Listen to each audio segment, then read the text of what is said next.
Have you ever woken up and felt that your life, your perfect routine, was unraveling like an invisible puzzle? That every piece you put in its place disappeared the next morning? This story isn't about a monster under the bed. It's about the monster that was in your mind the whole time and that only materialized when you were looking at it. This really happened last year in a suburb of Omaha, and I have had access to the confessions that should never have been published. My name is Daniel, and this is the diary of my collapse. It all started with the silence, a kind of silence that only exists in perfect suburban homes, where the loudest sound is the coffee machine. I'm an architect, a man of order, and my life has always been a well-organized score. But about a year ago, small, dissonant notes started to appear. A pen, my favorite pen, a silver Parker, always moved from its place on my desk. At first, I blamed myself. I'm just absent-minded, I thought. It's my age, I'd say. But it wasn't. They were small acts of disobedience that my own mind was committing against me. And the worst part? My wife, Sarah, my anchor, seemed not to notice. Or maybe she was just pretending not to notice. I started to create mental patterns, invisible chalk marks on my coffee tape that I knew would be erased by morning, arranging the sofa pillows in a specific way that Sarah would never do. They were tests, and every morning the evidence was there. The pen had moved, the pillows were aligned in a way that wasn't mine. And then the coffee. I remember the smell of the coffee and the taste in my mouth. They were small things, details that my reason begged me to ignore, but my instinct screamed that something was wrong, and it was screaming for a reason. What was the scent of that coffee? It was the nuts, the caramel, the perfect acidity, but whose hand had stirred it? The paranoia grew like a toxic ivy. I felt watched, but it wasn't the feeling that someone was behind me. It was worse. It was the feeling that someone was inside me, using my eyes, my hands to do these little wicked things. I was looking for a shadow, but the shadow was my own. And that's when I found the note, small, written in my own handwriting and stuck on the bathroom mirror. Don't trust your own home. And there, right in the corner of the mirror, a subtle scratch, small but deep. It looked like an attempt to draw a spider web, or something worse. Sarah, by this point, had become a stranger. She was there, but she wasn't. Her answers were vague, her eyes distant. Once, I caught her in the hallway, watching me through the mirror. She wasn't looking at me. She was looking at the shadow behind me. "Sarah, are you okay?" I asked. She just smiled, an empty smile, and said, "Yes, are you?" It was a rhetorical question. She knew I wasn't okay. No one would be. Desperate, I bought security cameras. I tried to install one in the hallway, but the monitor went black. The battery wasn't dead. What was it? What was stealing the power from my cameras? And what or who was stealing my sanity?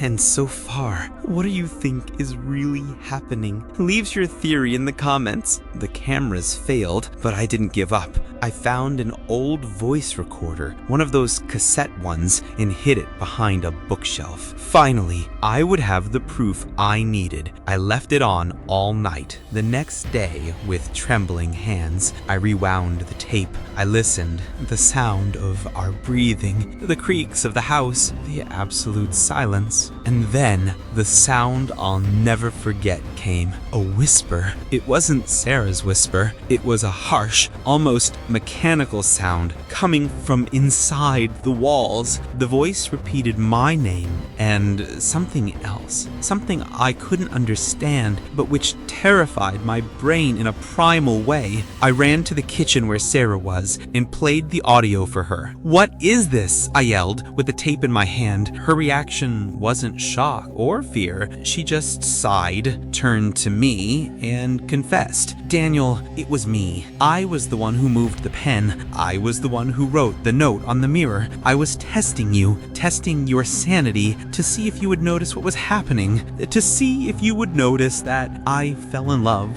with another man. Her revelation was a punch to the gut, but what she said next made the punch a hole. But the audio, Daniel, I had nothing to do with the audio. If you've made it this far, thank you for staying with us. But the worst is yet to come. Sarah's confession, the betrayal, the pain, all of it became secondary. The audio, that whisper, was the only thing that mattered. I sent the digitized file to an audio specialist friend. His answer came by email, and the words were a bucket of ice. Daniel, the voice on the audio is yours. I didn't understand. It was impossible. He continued, it's not your voice now. It's a younger version. I had to do a spectral analysis. The vocal signature is yours, but the frequency is that of a child, that of a 10-year-old boy. What the voice said, once decoded, was the most terrifying thing. The threat wasn't from an intruder. It was a promise. You set me free, and now I'm coming for you. After that, there was no turning back. Sarah and I left the house. We moved to an apartment in another city, hoping to leave behind the house, the tape, the confession, the voice. We tried to start over. We tried to rebuild what we had. And I, for a brief moment, thought the terror had been left behind. But I was wrong. The problem wasn't the house. The problem was the story. Our story. And it was like a virus, a vicious cycle. The last night we felt safe was the last night of truth. The last night that horror was still a memory. I remember sitting on the sofa, and Sarah looking at me with a smile. It was an empty smile, but it was her smile. And then I noticed a small scratch on the wooden coffee table. A perfect line, the same spider web I had seen in the mirror of the old house. The sound started. The whisper.